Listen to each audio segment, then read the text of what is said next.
Despite all that, it is good to be in God's house this morning.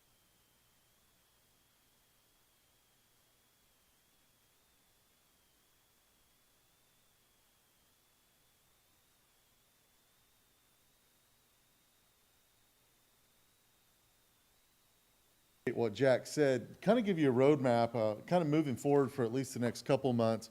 On Sunday mornings, we're going to be looking at some of the different gospel stories of Jesus, because I believe as we desire to follow and to be the church God's called us to be, I think we need to reflect Jesus in everything that we do. So we're going to be looking at that on Sunday mornings. On Sunday nights, we're going to be doing a study through the book of Acts. I think one of the most important things for a church to understand is the foundation by which the church was started, which is exactly what the book of Acts is about. And then on Wednesday nights, we are developing a little bit of a war room, if you will.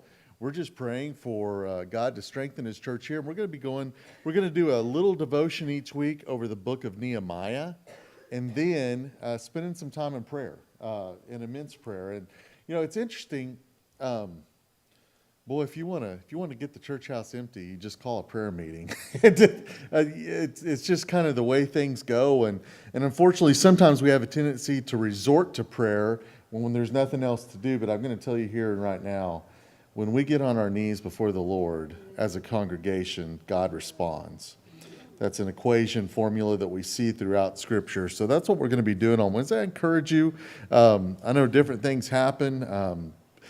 Your schedule may be different, but that's what we're going to be doing, and you're invited at any point, okay? So Matthew chapter 4, we're going to look at verse 18. So what I want us to begin to see is we're going to build a foundation to look at the life and ministry of Jesus Christ and how everything that he does really hinges upon what we talked about this last week out of Matthew 9, when Jesus, what was the passage last week? Well, it's where Jesus is going around and he looks at everybody and he says, man, they're like sheep without a shepherd. I pray that we would send workers in. And those workers are really us. They were the disciples originally, and after Jesus says that, he says, pray that I will send workers into the harvest. And then what does he do? The very next chapter, he sends the disciples. It's a beautiful picture. And I even see the same thing happening with my son. It's interesting. I had a good dad growing up, and my dad was a traveling salesman. So his territory went all the way down to the Red River and as far west as Tulsa. So basically the whole eastern half of Oklahoma. We lived up in Miami, so very northeast corner. But my dad worked hard, and he sold Snapper lawn equipment.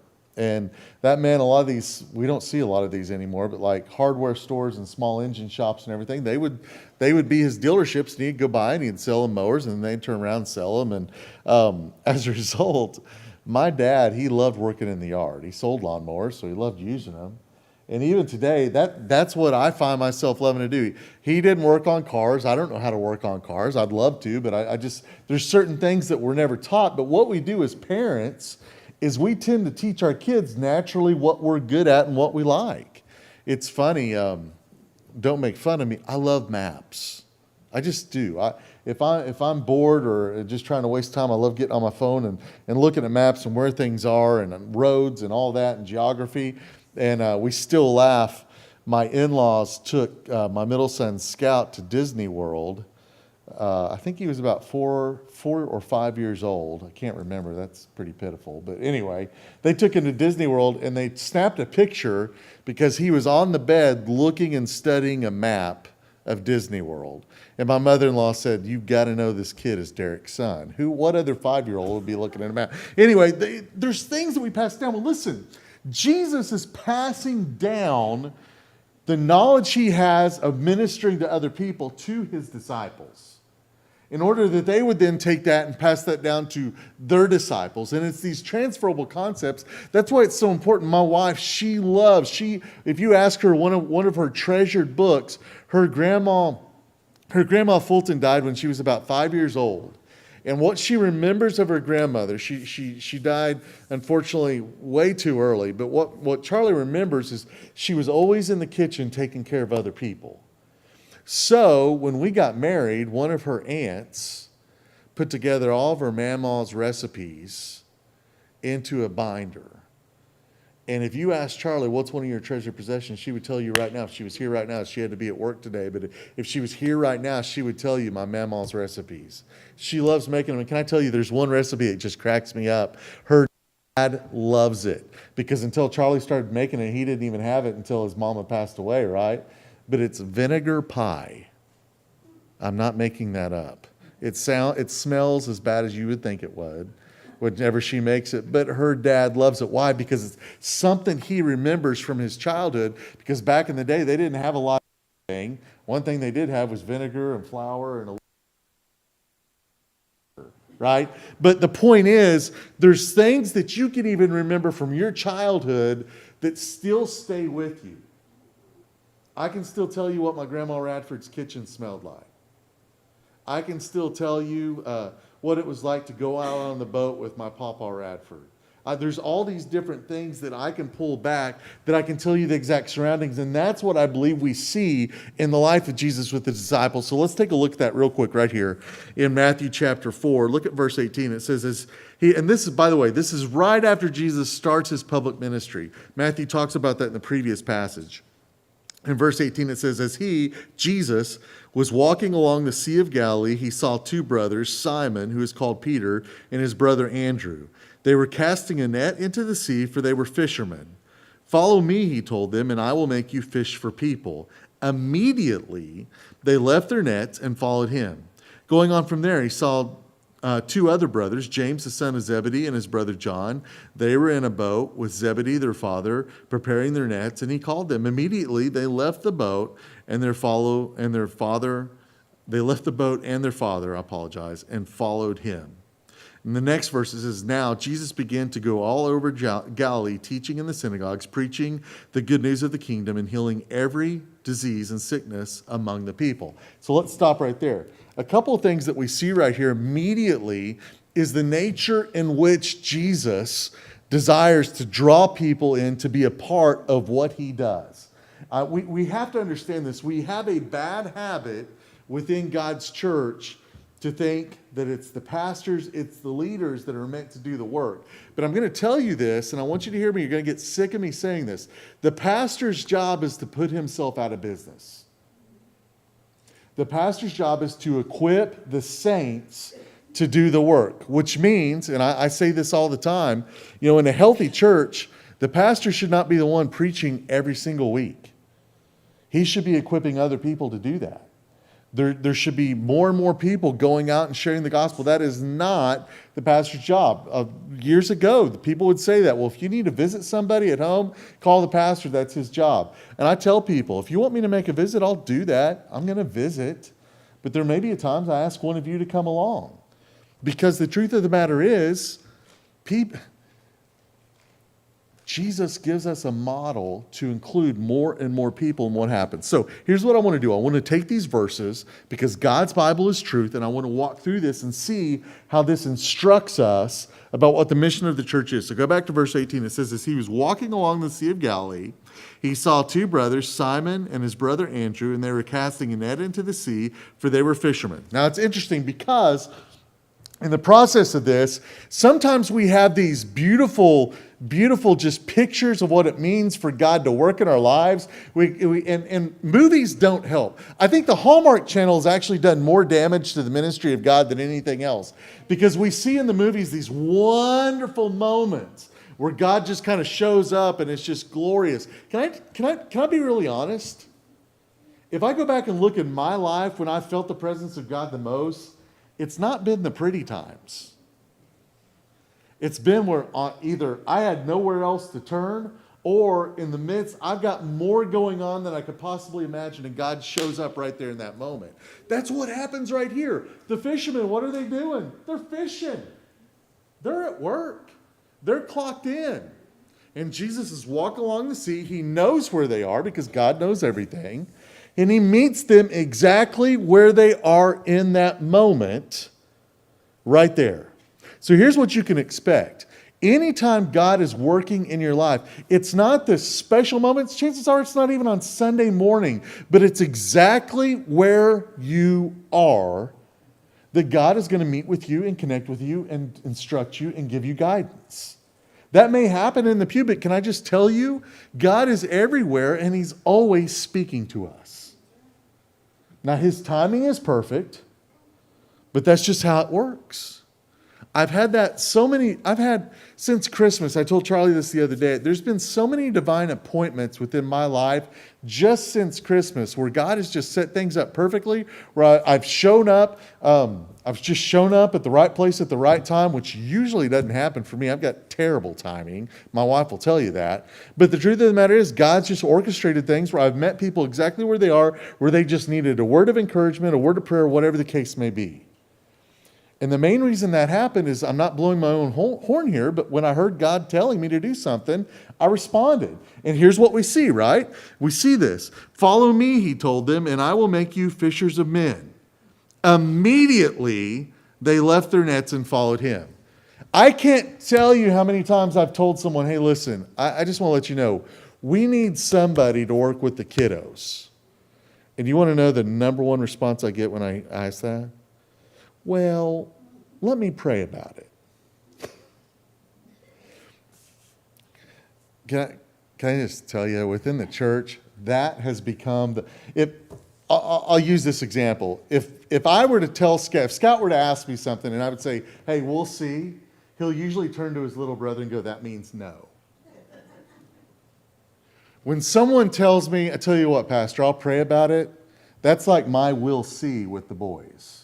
9 times out of 10, that means, well, I don't want to say no, but I'll pass it on prayer, and then I'll say no, right?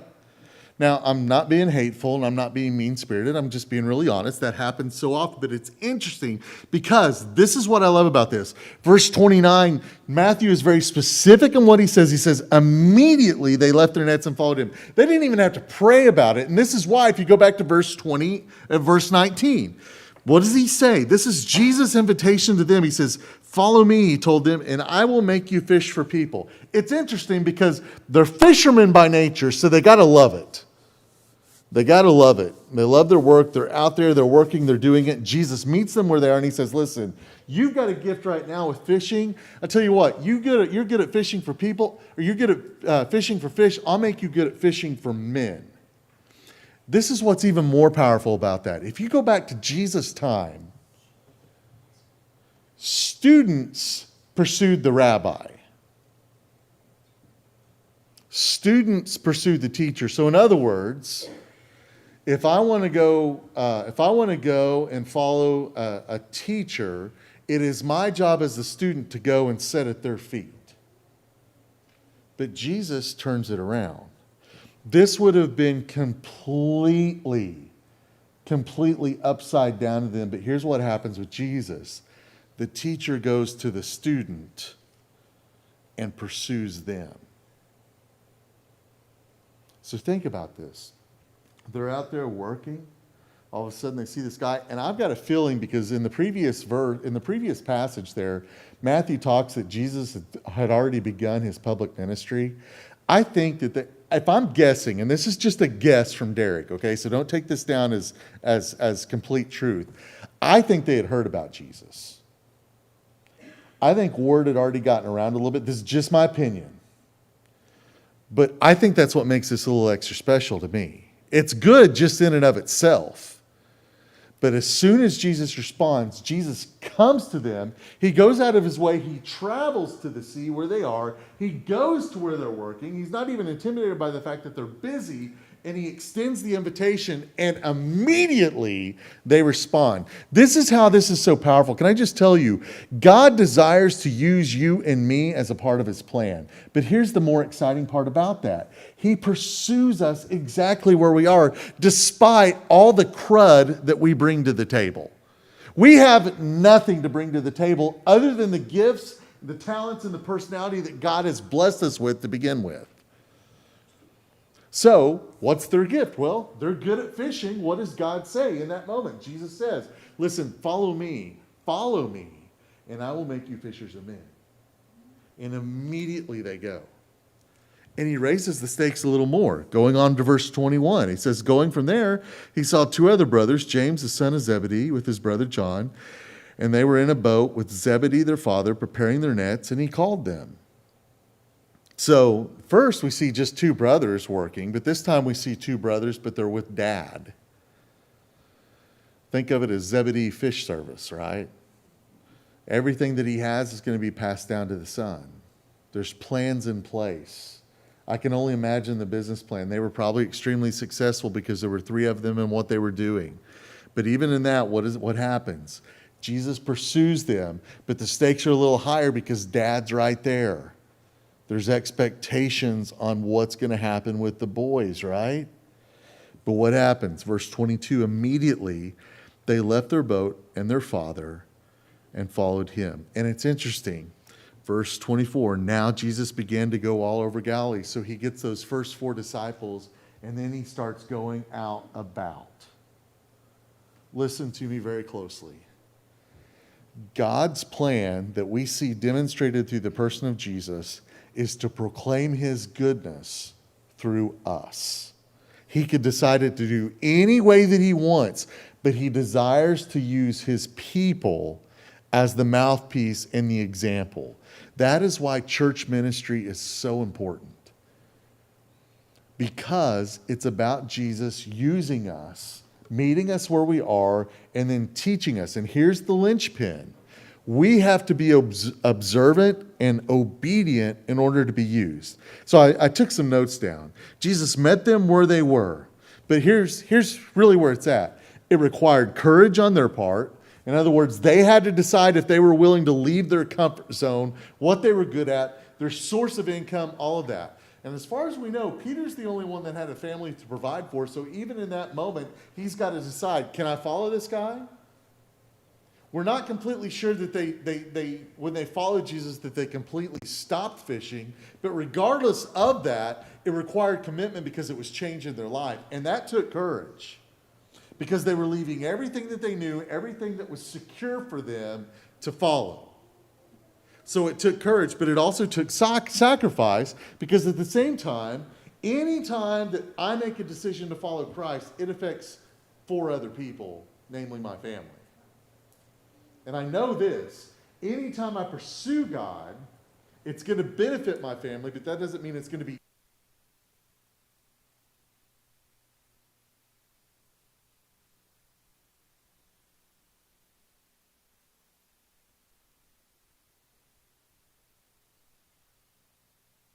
very painful as well, because people don't understand. People don't always get it. A couple years ago, I had a chance to go to Richmond, Virginia, where the headquarters of the International Mission Board is.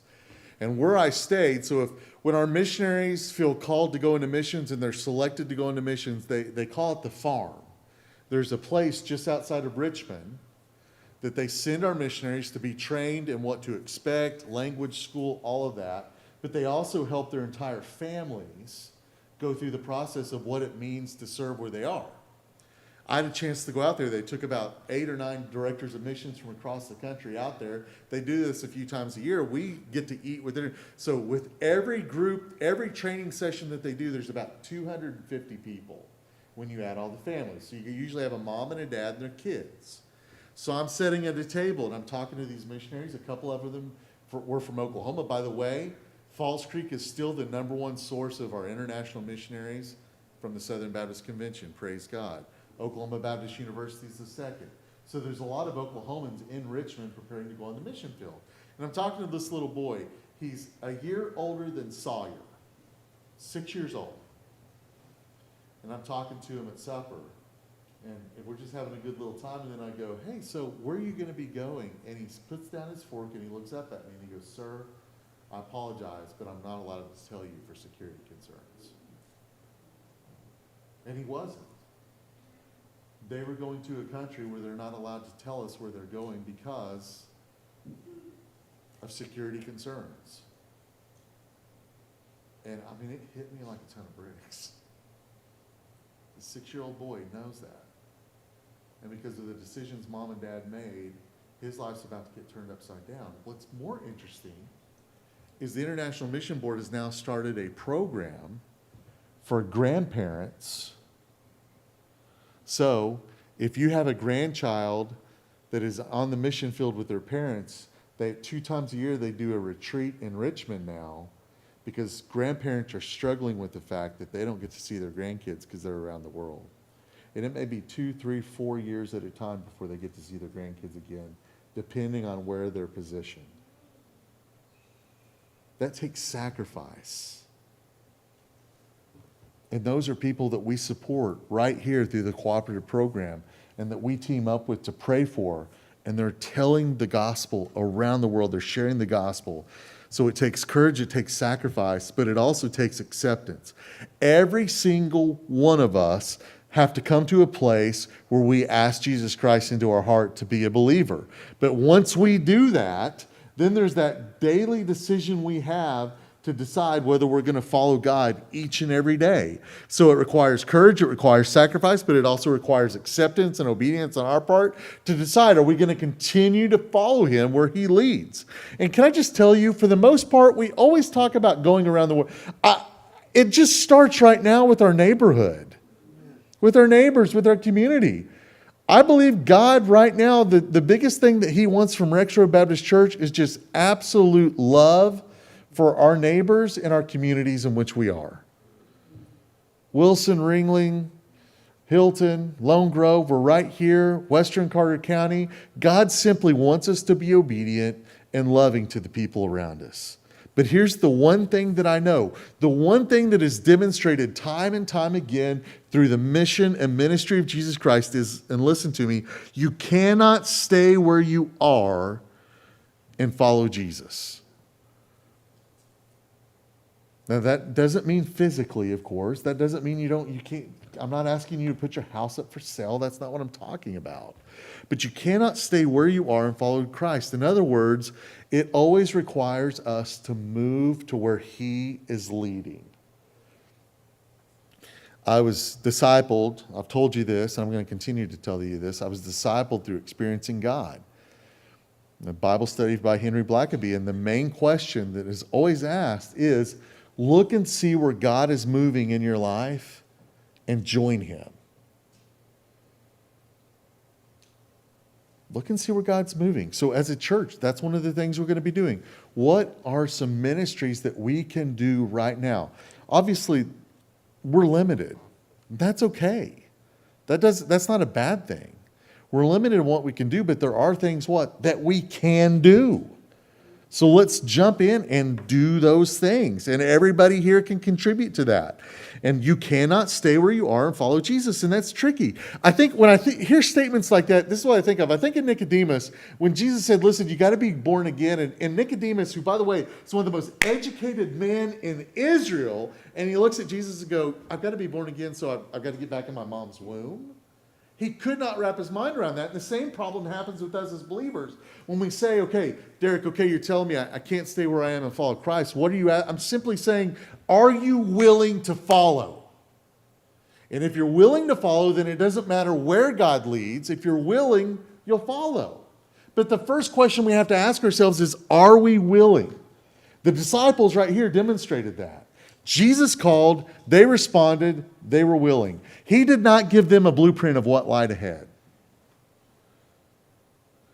But the mere fact that he invited them, that the teacher came to them, was enough. There's something very powerful about obedience to the word. Let me share this little story and we'll be done. First Baptist Church in Ardmore, every year right after Christmas, they do something called a spiritual reset. It's kind of like a revival, but we don't say that word anymore. So anyway, but the guy speaking at it, it's so cool. The guy speaking at it, his name is David James. I've never met David James, but I'm here because of David James. Let me explain. David James, back in the 70s, I was born in 1978, but in the mid-70s, David James was the BSU director at NEO in Miami. He was an active member of First Baptist Miami, but he was the BSU director at NEO, college of about 2,000, 2,500 students. And he was the BSU director there. He felt led to do some revivals on campus. As a matter of fact, Dr. Fannin, the pastor at First Baptist, right? He and David were roommates in seminary. And David asked Alton to come up to NEO, and they were going to do a couple of campus revivals. Well, during these campus revivals, they led over 500 students to Christ. I mean, it's just powerful. One of the students that they led to Christ was a college student named Bill Zadro. Okay?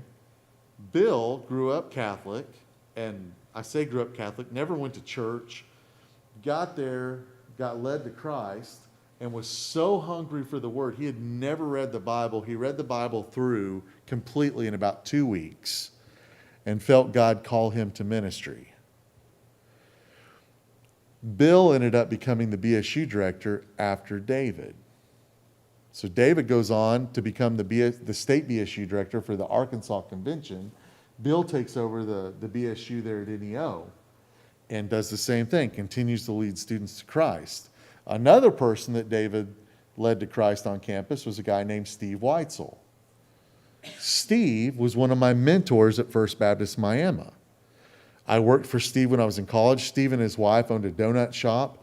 I didn't have much growing up, so Steve kind of took me under his arm. I worked for him while I was in college at the donut shop, and he also was in charge of cleaning churches. So he helped provide a way for me to make a living during my first couple years of college. On top of that, I went to the BSU at NEO. I got super involved and became the president of the BSU at NEO, and that's where I first started preaching in local churches, because we would have these BSU revivals. My parents, during my first year of college at NEO, decided to divorce. I didn't have a place to live. There was an apartment at the BSU. I moved in. So I had a place to live. I started my ministry, my preaching experience at NEO's BSU. I lived there. And today, my best friend who I met at NEO's BSU, his name is Joey Zadro, which is Bill Zadro's son. So everything that I know about ministry came from my time at the BSU, from my time what I learned from Bill Zadro, from what I learned from Steve Weitzel, and all that they knew came from David James, that a man that I've never met.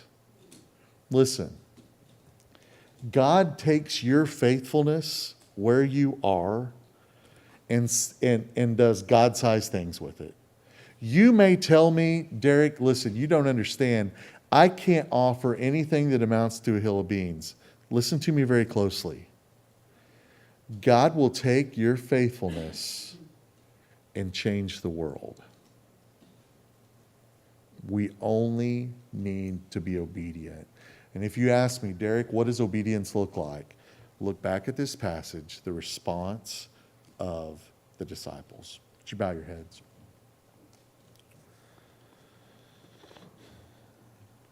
The first step moving forward is always just a willingness to follow. Your head's bowed, your eyes closed. We're not going to do anything super weird.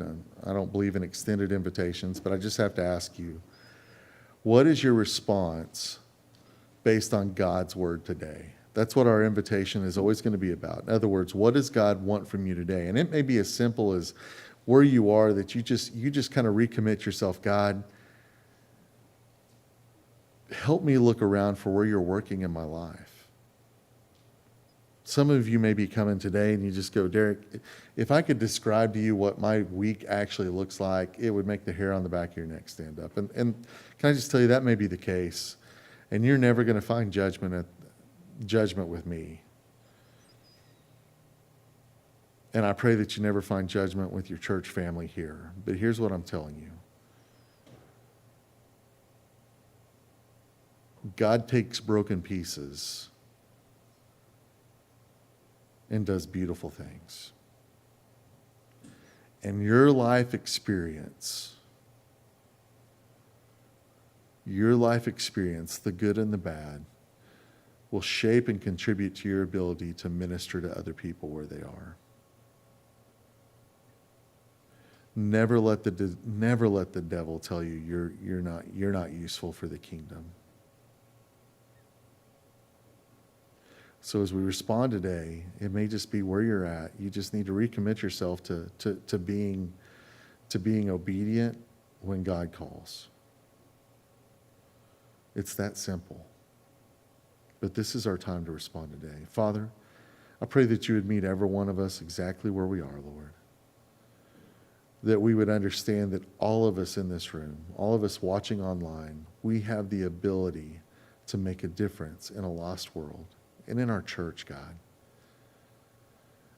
We have needs for people to serve in different places, Lord, and those are going to become more obvious as more and more people come home to Rexroad Baptist Church, God. And I pray that you just strengthen us and sharpen us and prepare us for what it means to serve you in our church and in our community, in our neighborhoods, in our own house, God. We thank you for all that you do every single day, Lord. And be with us now as we